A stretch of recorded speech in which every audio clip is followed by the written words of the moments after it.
नमस्कार प्यारे साथियों, स्वागत है आप सभी का हमारे YouTube channel Manish IAS PCS अड्डा में। हम लोगों ने बिहार स्पेशल की शुरुआत की थी और अब सिर्फ और सिर्फ मॉडर्न हिस्ट्री और मेडाइवल हिस्ट्री के लेक्चर बचे हैं। तो आज हम मेडाइवल हिस्ट्री के लेक्चर कंप्लीट करवा देंगे और सिर्फ मॉडर्न हिस्ट्री का आपका बचेगा, उसको भी हम जल्द से जल्द करवाएंगे। और आप ध्यान दें कि आपको बस अब 60 दिन बचे हैं। 60 दिन भी हम नहीं कह सकते क्योंकि बीच में काफी ज्यादा फेस्टिवल्स भी है, तो इफेक्टिवली आप मान के चले कि 15 दिन तो उधर ही गायब हो जाएगा आपका। ठीक है, कहीं ना कहीं फीलिंग्स इमोशंस रहती है, तो इफेक्टिवली 45 दिन ही बचे हैं। तो अब इसमें ये नहीं है कि स्लो रिवीजन होगा या फिर धीरे धीरे हम सब रिवाइज करेंगे पढ़ेंगे, ऐसा नहीं। अब आपको फास्ट ट्रैक करने की जरूरत है और जो भी इंपॉर्टेंट टॉपिक है उस पर पकड़ बनाइए और हम आपको इस प्रकार से मदद करेंगे कि जैसे जो भी आपके टॉपिक्स है या सब्जेक्ट्स है उसको हम कम समय में रिवाइज करवा देंगे। जैसे आप देखिए मेडाइवल पीरियड जो बिहार का हम अभी शुरुआत करेंगे, मुश्किल से आपका 40 मिनट तक में खत्म हो जाएगा। अगर टाइम नहीं भी है तो आप इसे फास्ट फॉरवर्ड करके सुन सकते हैं, एक दो बार सुनिए, चीजें वैसे भी याद हो जाएंगी। क्योंकि यहाँ पर हम ज्यादा डिटेल में नहीं जाएंगे, जो एग्जाम के रेलेवेंट पॉइंट्स हैं बस उन्हीं को डिस्कस करेंगे और थोड़ा सा पैटर्न बनाने का कोशिश करेंगे ताकि चीजें याद हो जाए आपके लिए। ठीक है, तो उम्मीद करते हैं आपको ये लेक्चर पसंद भी आएगा और आप हमसे जुड़ सकते हैं टेलीग्राम चैनल पर, हम आपको लिंक दे देंगे, वहां पर आप PDF डाउनलोड कर सकते हैं।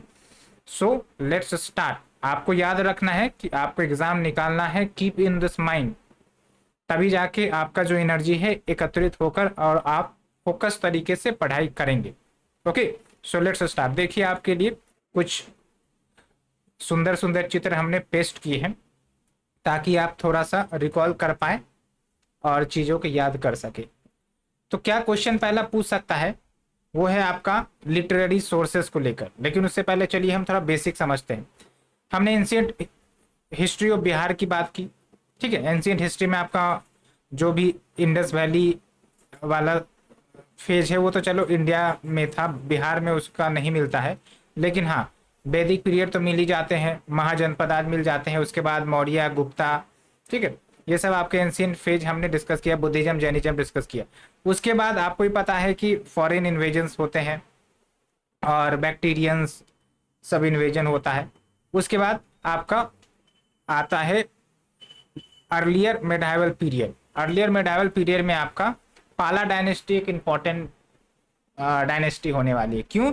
क्योंकि पाला डायनेस्टी को आप ट्रांजिशन डायनेस्टी में मान सकते हैं, यानी कि पाला डायनेस्टी से पीछे जाएं तो आपको एंशियंट बिहार के बारे में पता चलता है, पाला डायनेस्टी से आगे जाएं तो फिर आपको अर्ली मेडाइवल, मेडाइवल और कहीं कहीं मॉडर्न का भी आपको आइडिया लग जाता है। इसलिए हम इसको ट्रांजिशन डायनेस्टी भी कहेंगे, लेकिन काफी महत्वपूर्ण डायनेस्टी रहा है बिहार और बंगाल में। ठीक है, इसलिए हमारा शुरुआत पाला डायनेस्टी से ही होगा। लेकिन उससे पहले कुछ लिटरेरी सोर्सेस को हम समझ लेते हैं जो आपके पाला डायनेस्टी या फिर दिल्ली सल्तनत या फिर मुगल डायनेस्टी से रिलेटेड है, ताकि एग्जाम में आपके क्वेश्चन ना छूटे, क्योंकि इस पर क्वेश्चन आता है। तो एक बात तो याद रखनी है, तवाकत नशीरी ये किसने लिखा है? मिनहाज उस सिराज ने। उसके बाद तारीख फिरोज शाही किसने लिखा है? जियाउद्दीन बरानी ने। उसके बाद अकबरनामा किसने लिखा है? अबुल फजल, इनके बारे में आप जानते भी होंगे। और फिर तजुक ए बाबरी किसने लिखा है? बाबर, है ना। बाबर के बाद से ही आपका मुगल डायनेस्टी की शुरुआत भारत में हो गई थी। ठीक है, अब बाबर कौन से मूवमेंट को उसने फाइट किया था जिसके बाद मुगल डायनेस्टी की शुरुआत हुई और कौन से रूलर के साथ किया, ये आप थोड़ा सा रिकॉल करिए ताकि हम समझे कि आपने मेडाइवल हिस्ट्री इंडिया का पढ़ा है। उसकी भी आप चिंता ना करें, मेडाइवल हिस्ट्री इंडिया के लेवल का वो भी हम आपको रिवाइज करवाएंगे, जल्द ही हम वो वीडियो लाने वाले हैं। ठीक है, सो ये बात हो गई। तो चलिए, पाला डायनेस्टी का पीरियड आप देख सकते हैं 750 AD से लेकर 1150 AD के बीच में, और काफी स्ट्रॉन्ग डायनेस्टी ये इमर्ज होकर आया बिहार और बंगाल में। और जब पाला डायनेस्टी समाप्त होता है उसके बाद आपका सेना डायनेस्टी, कर्नाट डायनेस्टी भी इमर्ज होता है। तो आपको ध्यान रखना है, पाला डायनेस्टी के बाद सेना, पाल सेना करके याद रख सकते हैं। अब थोड़ा पाला डायनेस्टी के बेसिक को समझ लेते हैं। तो जो फाउंडर रहे हैं गोपाला, ठीक है, और जो रूलर्स हैं पाला डायनेस्टी के, वो बुद्धिज्म के तरफ काफ़ी ज़्यादा आकर्षित थे। ठीक है, इसलिए काफ़ी बुद्धिस्ट मोनेस्ट्रीज भी इन्होंने बिल्टअप करवाई। बुद्धिस्ट पेंटिंग्स भी आपको मिल जाएंगे, बुद्धिस्ट आर्टिफैक्ट्स भी आपको देखने को मिल जाएंगे। कुछ इंपॉर्टेंट रूलर्स की बात करें पाला डायनेस्टी की, तो आप देखिए एक तो गोपाला, जिसके बारे में हमने अभी कहा भी आपको। और ये ध्यान रखना है कि जो आपके खलीमपुर कॉपर प्लेट इंस्क्रिप्शन है, इसमें ये दिखाया जा रहा है कि इस रीजन के जो लोग थे, यानी कि बिहार बंगाल के जो लोग थे उस समय, उन्होंने ही इन्हें राजा के रूप में चूज किया था। अब आप समझिए कि लोगों ने चूज किया था, इसका मतलब डेमोक्रेटिक इलेक्शंस के बारे में आपको जानकारी मिलती है इस समय में, ये आपको ध्यान रखना है। उसके बाद इन्हीं के समय काल में ओदंतपुरी मोनेस्ट्री, जो कि एक बुद्धिस्ट मोनेस्ट्री है बिहार शरीफ में, इसको स्टैब्लिश करवाया गया था। और अगर हम बात करें नालंदा यूनिवर्सिटी की, तो ऑलरेडी हमने एंशियंट बिहार के लेक्चर में बात किया है। वैसे किसने स्टैब्लिश किया था, नाम लिखा हुआ है, आप देख लीजिए।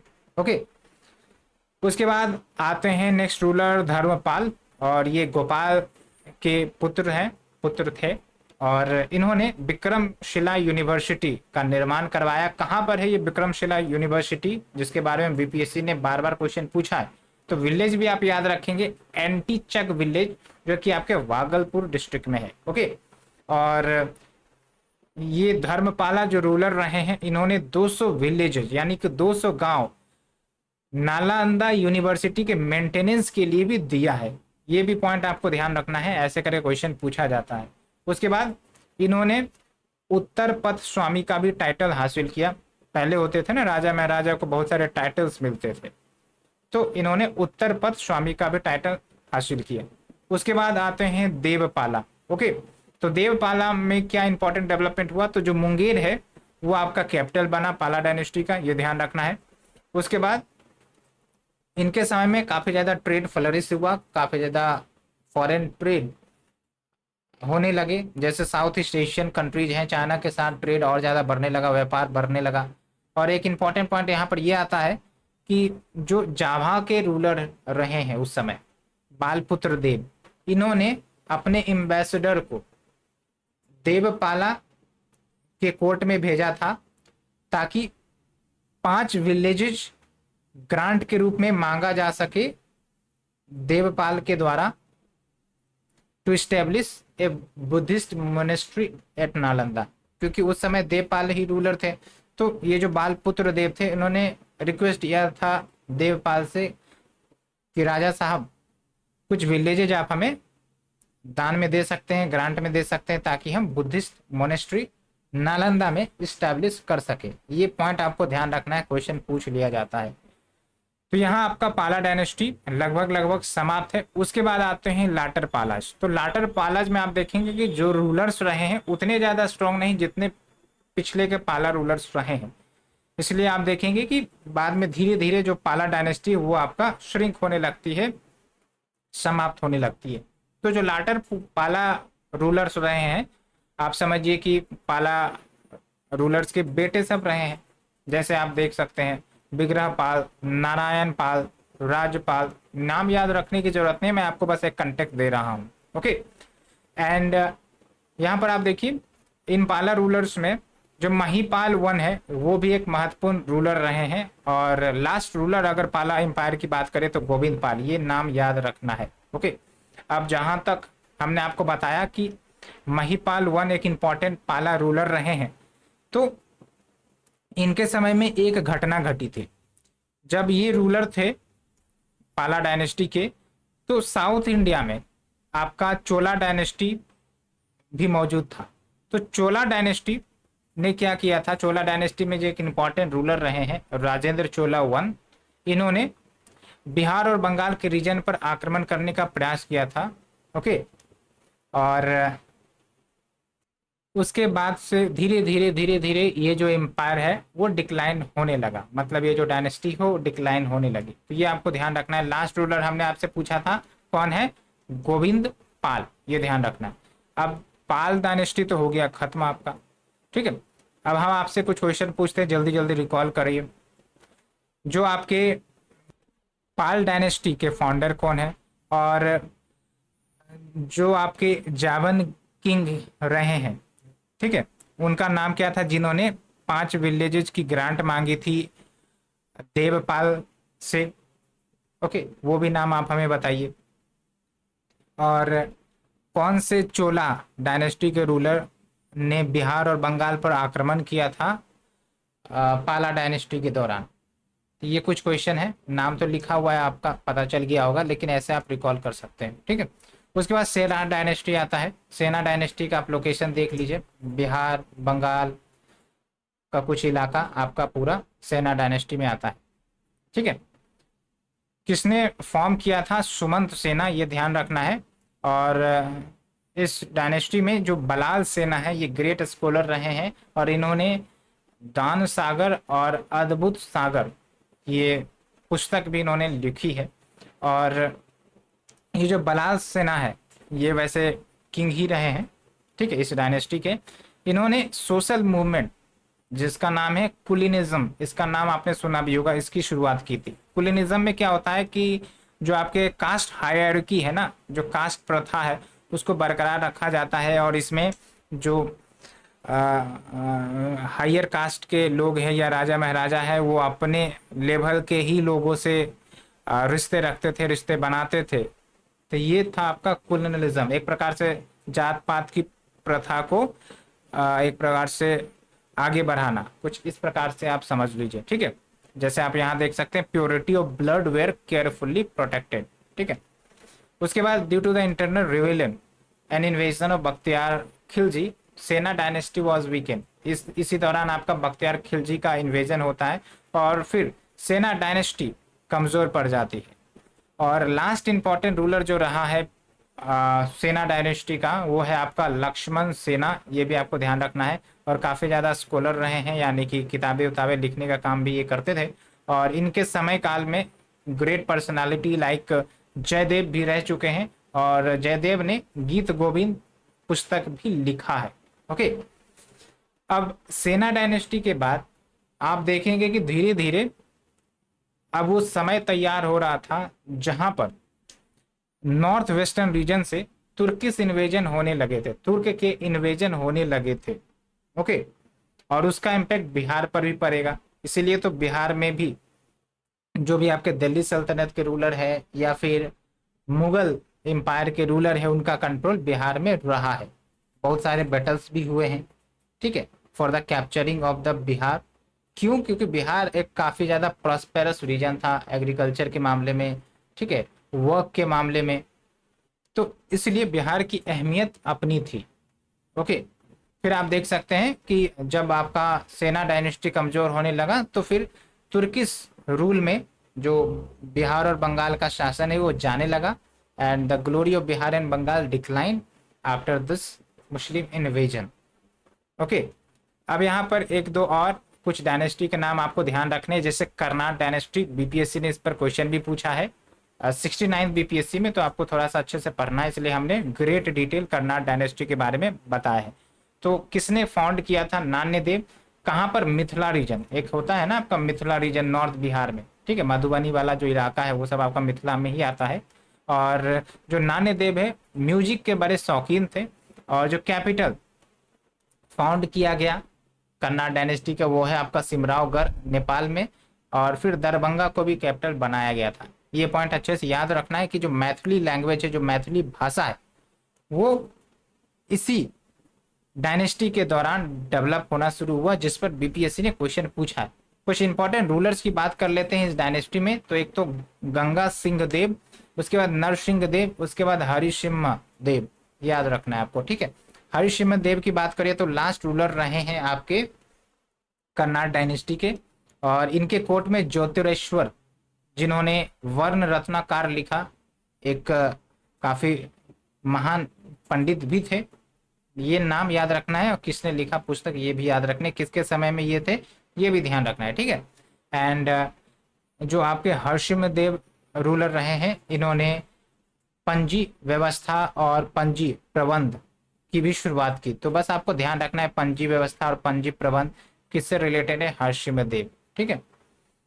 उसके बाद जो पीरियड है कर्नाट रूलर का, इसको हम गोल्डन पीरियड ऑफ मिथिला कहते हैं। क्यों? क्योंकि इस पीरियड में आपके आर्किटेक्चर, जो आपके टेम्पल्स, महल, ये सब विकसित होने लगे थे। पुस्तकें, म्यूजिक, पेंटिंग्स, ये सब भी धीरे धीरे प्रमोट हो रहे थे, इसीलिए गोल्डन पीरियड ऑफ मिथिला भी कहा जाता है। और जो आपके घियासुद्दीन तुगलक है, जो कि आपके दिल्ली सल्तनत में जो आपका तुगलक वंश आता है, उसके फाउंडर है। तो जब इन्होंने ईस्ट की दिशा में, यानी कि यूपी बिहार की दिशा में आक्रमण करना शुरू किया, तो उस समय बिहार में हर्षिमदेव ही रूल कर रहे थे। तो घियासुद्दीन तुगलक ने इन्हीं पर आक्रमण किया और हर्षिमदेव को भागना पड़ा नेपाल में। ठीक है, और जाहिर सी बात है कमजोर पड़ गया फिर आपका कर्नाट डायनेस्टी। और कर्नाट डायनेस्टी कमजोर पड़ने के बाद जो दूसरे पावरफुल रूलर्स जो इनकी कमजोरी का इंतजार कर रहे थे, तो उन्होंने इसको टेक ओवर कर दिया। तो किसने टेक ओवर किया? ओयनेबर डायनेस्टी। तो कर्नाट डायनेस्टी के बाद आपका ओयनेबर डायनेस्टी आता है, ये भी ध्यान रखना है आपको। ठीक है, और आप देख सकते हैं ओयनेबर डायनेस्टी आपका 1526 तक चला है बिहार में। इसको सगुना डायनेस्टी भी कहते हैं। और नाथ ठाकुर ने इसे इस्टेब्लिश करवाया था। और नॉर्थ बिहार जो आपका मिथिला रीजन है, अभी हमने कर्नाट डायनेस्टी देखा, उसी के रीजन में ये भी गवर्न करते थे। लास्ट रूलर कौन रहे हैं? लक्ष्मीनाथ सिंह देव, ये लास्ट रूलर रहे, ये ध्यान रखना है।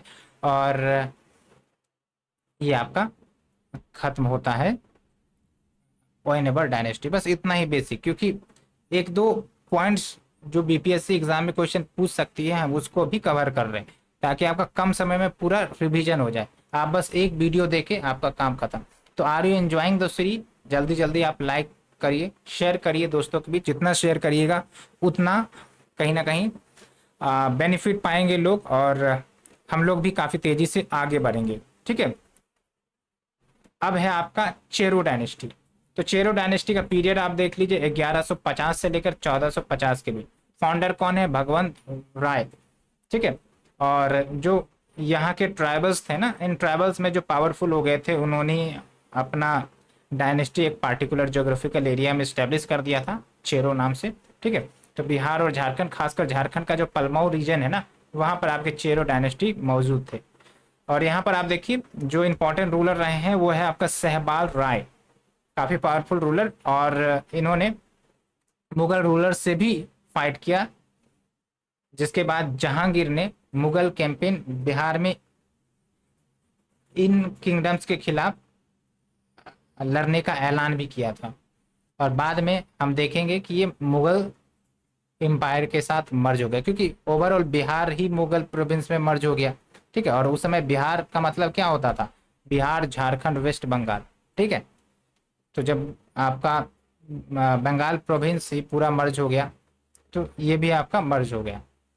मर्ज होने का मतलब मिल गया, शामिल हो गया उसमें, मुगल एम्पायर में। ओके, तो यहाँ तक हमने कवर किया। अब आते हैं तुर्किश इन्वेजन इन बिहार। अब थोड़ा सा हिस्टोरिकल कंटेक्स्ट आप समझिए कि बिहार में जो तुर्किश इन्वेजन हुआ ना, वो लिंक्ड है आपका इंडिया में तुर्किश इन्वेजन से। और तुर्किश इन्वेजन किस दिशा से होता था उस समय? जो आपके वीक पोर्शन थे। वीक पोर्शन कहाँ थे? ये जो आप देख रहे हैं ना, ये रीजन अफगानिस्तान, पाकिस्तान जो आज आप देख रहे हैं, वही आपका वीक रीजन होता था। क्योंकि जो आपके तुर्किश इन्वेजन है या फिर इस्लामिक इन्वेजन है, वो इधर से ही इन्वेड करते थे। बाकी इधर तो आपका पावरफुल किंगडम भी रहा करता था। ठीक है, और इधर बहुत सारे किंगडम एंड डायनेस्टी का कंट्रोल भी रहा करता था। लेकिन इधर आप समझिए कि थोड़ा क्लाइमेटिकली और ज्योग्राफिकली दोनों टफ रीजन है। मतलब ठीक है, जैसे काफ़ी ठंड होती है, तो ठंड होती है तो इसका मतलब क्या है कि बड़ा मुश्किल होगा यहाँ पर सेना तैनात करके रखने के लिए। और साथ के साथ पहाड़ी क्षेत्र है तो और भी मुश्किल हो जाता था। उस समय कोई टेक्नोलॉजी तो थी नहीं, इसलिए सबसे वीकेस्ट पॉइंट था इंटर करने का इधर से ही। और दूसरी बात ये थी कि तुर्किश रूल भी तो इधर ही रहते थे ना, आपको पता ही होगा, आपने मैप भी देखा होगा। इसीलिए तो 2-3 फैक्ट आपको ये पॉइंट ऑब्जर्व करने चाहिए। ठीक है, तो जब इंडिया में तुर्किश इन्वेजन हुआ, मोहम्मद गोरी का नाम सुना होगा, कुतुबुद्दीन ऐबक का नाम सुना होगा आपने। ठीक है, फिर जैसे जैसे एम्पायर बढ़ने लगा तो उसका इम्पैक्ट ईस्ट की तरफ, जैसे यूपी, बिहार, बंगाल की तरफ भी आने लगा। ओके, देखिए आप यहाँ पर जो मगध रीजन है यानी कि Bihar was being attacked by Islamic invaders of Middle East from 11th century. 11th century से ही शुरुआत हो गया। इसमें आप देखिए बख्तियार खिलजी, इनका नाम तो आपने सुना ही होगा, ठीक है। और ये मोहम्मद गोरी के स्लेव थे, गुलाम थे। मोहम्मद गोरी ने कौन सी डायनेस्टी इस्टेब्लिश की थी? एक्चुअली इन्होंने डायनेस्टी इस्टेब्लिश तो नहीं की थी, इनके जो स्लेव थे कुतुबुद्दीन ऐबक, उन्होंने बेसिकली स्लेव डायनेस्टी इस्टेब्लिश की थी। ये बेसिकली आक्रमण करके जीत कर फिर वापस चले गए थे। जो कुतुबुद्दीन ऐबक है, जो कि स्लेव है, इनको छोड़ दिया था यहाँ पर कंट्रोल करने के लिए, ठीक है। फिर उन्होंने स्लेव डायनेस्टी का इस्टेब्लिशमेंट किया। फिर धीरे धीरे जैसे जैसे पावरफुल होने लगे, ये जो आपके दिल्ली सल्तनत के किंगडम है वो बढ़ता चला गया, है ना। और फिर यहाँ पर देखिए जो बख्तियार खिलजी हैं, स्लेव ऑफ मोहम्मद गोरी, इन्होंने नालंदा यूनिवर्सिटी को डिस्ट्रॉय किया, ओदंतपुरी यूनिवर्सिटी को डिस्ट्रॉय किया। कहाँ पर है ये दोनों, आप हमें बताइए जल्दी से कमेंट सेक्शन में। और इस पर तो बीपीएससी बार बार क्वेश्चन पूछती है। और ये पहले मुस्लिम कन्क्वेरर थे बिहार में, यानी कि बिहार को कंट्रोल किया इन्होंने। और 1198 एडी में इन्होंने बख्तियारपुर का भी फॉर्मेशन किया। बख्तियारपुर जो आप देखते हैं डिस्ट्रिक्ट है, ओके, पटना रीजन में आता है, ओके। और इनका मकबरा भी बिहार शरीफ में है। और ये ध्यान रखिए जो बख्तियार खिलजी है, इन्होंने जो मिथिला रीजन में कर्नाट डायनेस्टी रूल कर रही थी, उस समय नरसिंह देव रूलर थे, तो उन पर भी आक्रमण किया गया, ठीक है। उसके बाद सदरुद्दीन हसन निज़ामी, इन्होंने बख्तियार खिलजी के आक्रमण के बारे में लिखा है, मेंशन किया है, किसमें? ताज उल मशीर, ये नाम याद रखना है। उसके बाद आते हैं स्लेव डायनेस्टी और बिहार।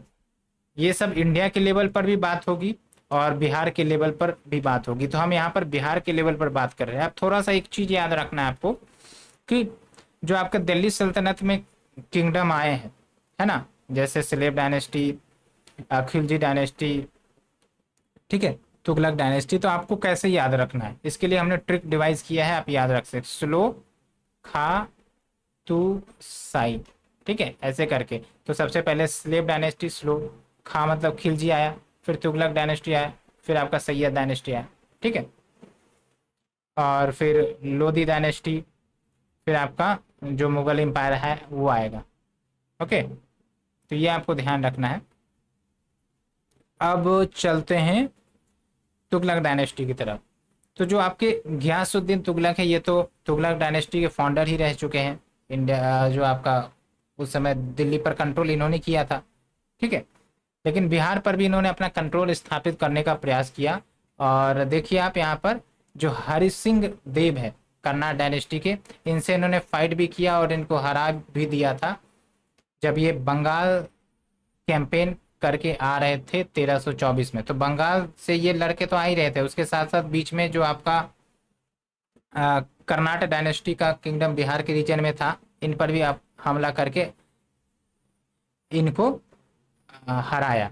आप यहाँ पर देख सकते हैं हरसिंह देव रैन अबे भाग गए वहां से, फिर तिरहुत रीजन या फिर मिथिला रीजन को अपने दिल्ली सल्तनत में कंट्रोल इन्होंने कर लिया और दरभंगा को तुगलकपुर के रूप में भी घोषित कर दिया और बिहार शरीफ जो है उन्होंने कैपिटल डिक्लेयर किया।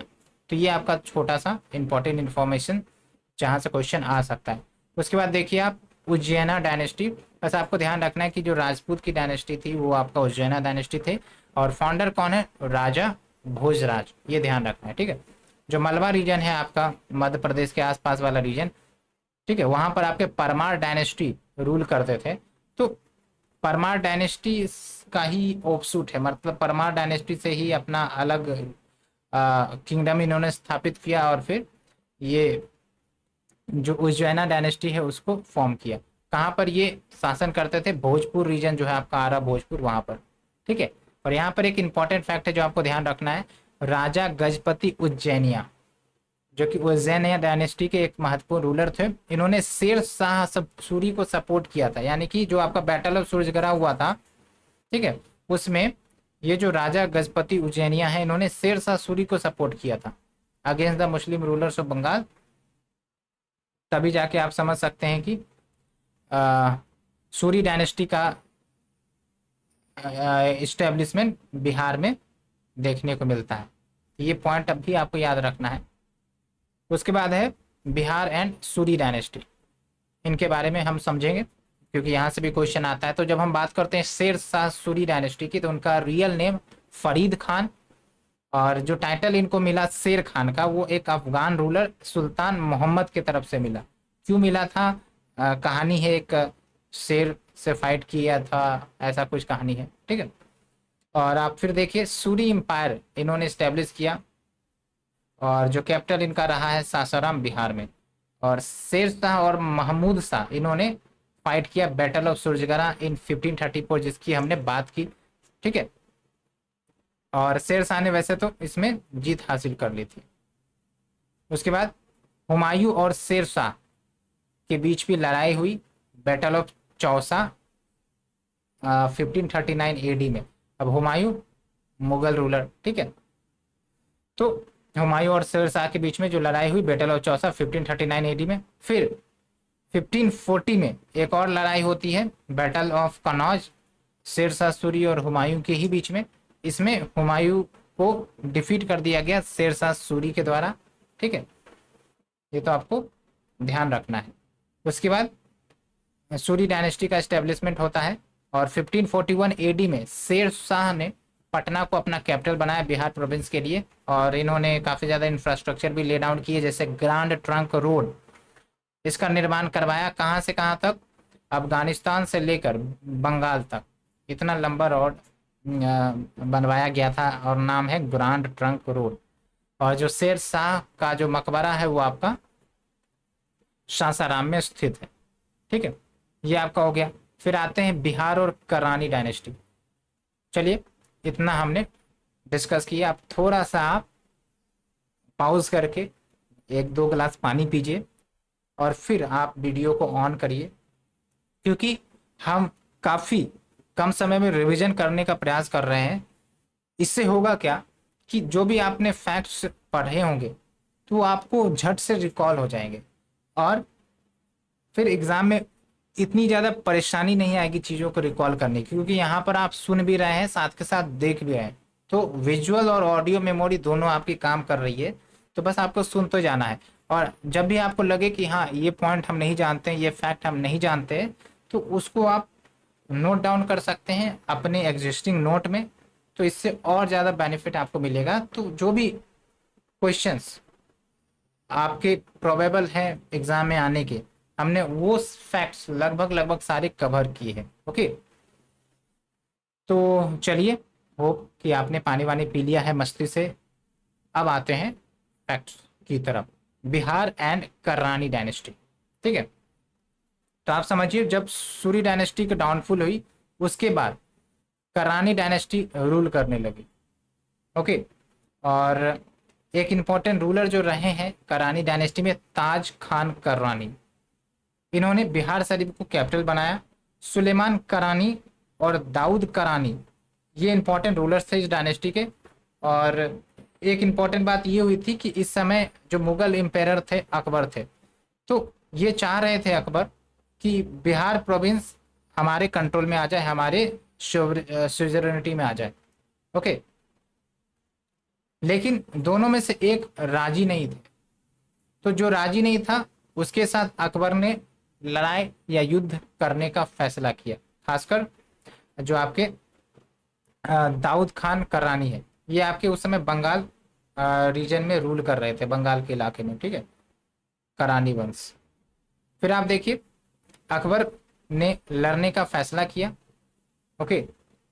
और आपका बैटल ऑफ राजमहल होता है 1576 एडी में, और इस दौरान अकबर हाजीपुर आते हैं, और हाजीपुर का जो किला है उसको भी कैप्चर करते हैं, दाऊद खान कररानी को डिफीट करते हैं, और उसके बाद मुगल रूल जो है बिहार में अपना फॉर्मेशन हो जाता है, ठीक है। तो ये ध्यान रखना है। उसके बाद हम पढ़ेंगे बिहार और मुगल डायनेस्टी के बारे में, ठीक है। तो जब मुगल्स ने बिहार को एनेक्स कर लिया, तो धीरे धीरे बिहार को एक प्रोविंस डिक्लेयर करने का प्रयास किया गया मुगल डायनेस्टी के द्वारा, ठीक है। तो आपका कब किया गया था? 1580 में बिहार को मुगल सूबा डिक्लेयर किया गया था। ये आपको ध्यान रखना है, ठीक है।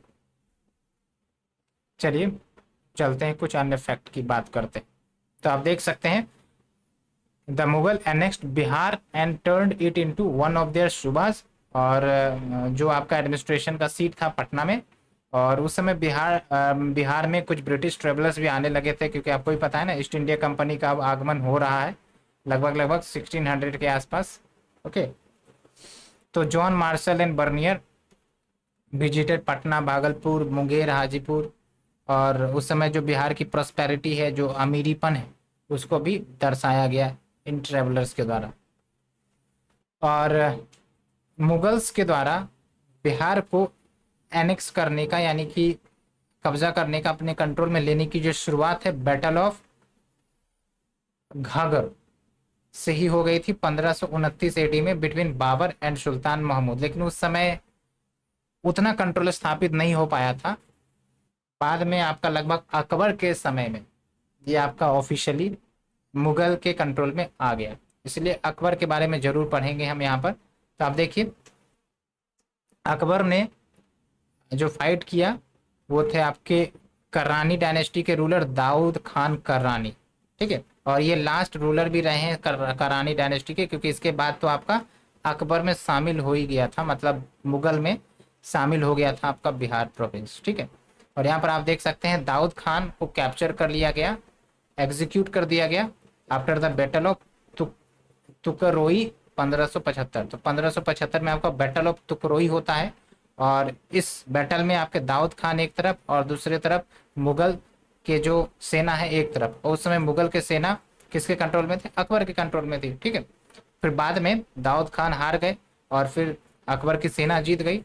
तो 1576 एडी में जो है आपका अकबर ने ये जो बिहार का इंपॉर्टेंस है उसको रियलाइज किया, और 1580 में सेपरेट सूबा के रूप में डिक्लेयर कर दिया गया। और जो मुनीम खान थे वो गवर्नर ऑफ बिहार बनाए गए। और मुनीम खान वही थे जो अकबर के तरफ से सेना के रूप में फाइट कर रहे थे दाऊद खान कर्रानी के खिलाफ। ये ध्यान रखना है। उसके बाद आता है जहांगीर का रूल एंड बिहार। तो अकबर के बेटे जहांगीर ये फिर गद्दी संभालते दिल्ली में, तो उसका इम्पैक्ट बिहार पर भी दिखेगा, ठीक है, लगभग 1605 एडी में।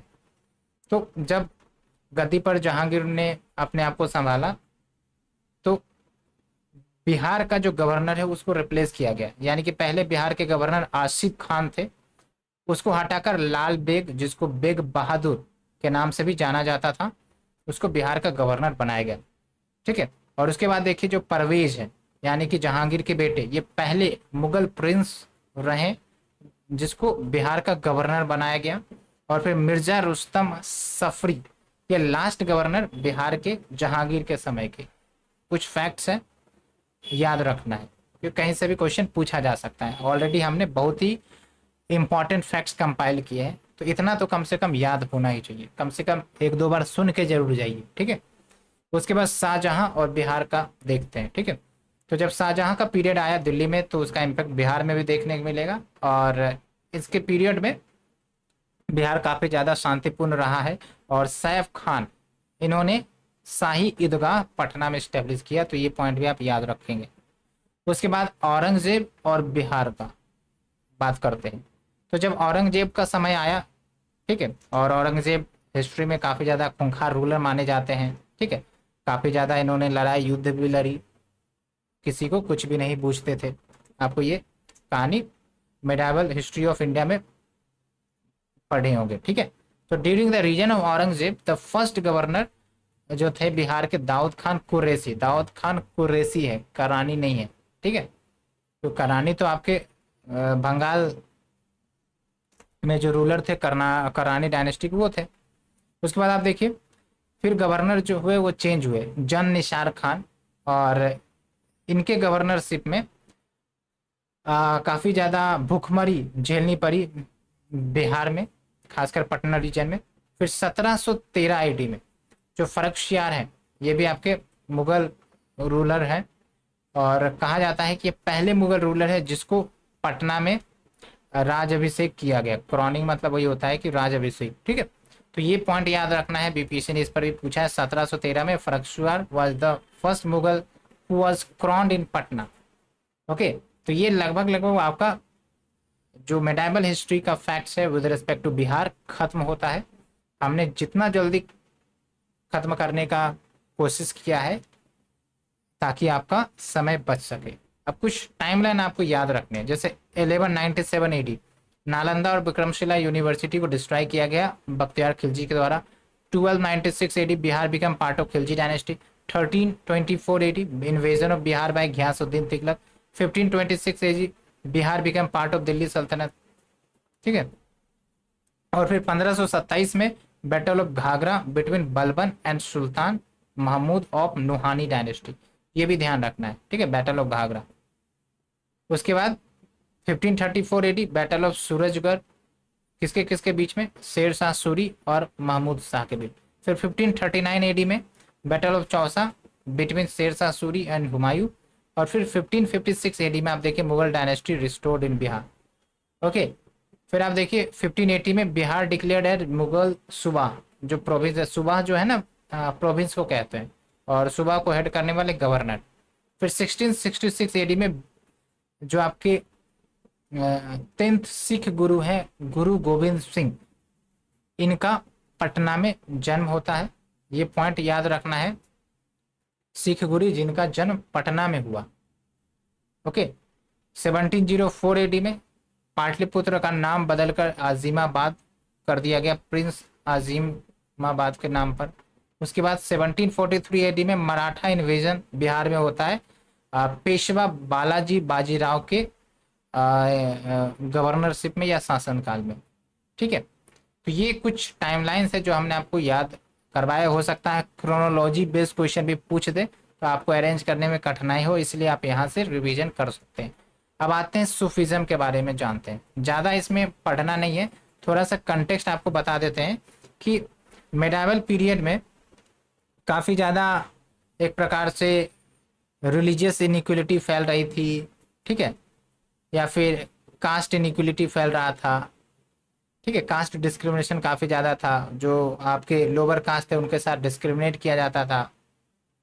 तो धीरे धीरे एक सेक्शन ऑफ पीपल या ग्रुप ऑफ पीपल डेवलप होने शुरू हुए जो इक्वलिटी पर बात करते थे, जो हैप्पीनेस, लव, इन सब पर बात करते थे और इसको स्प्रेड करना चाहते थे, ठीक है।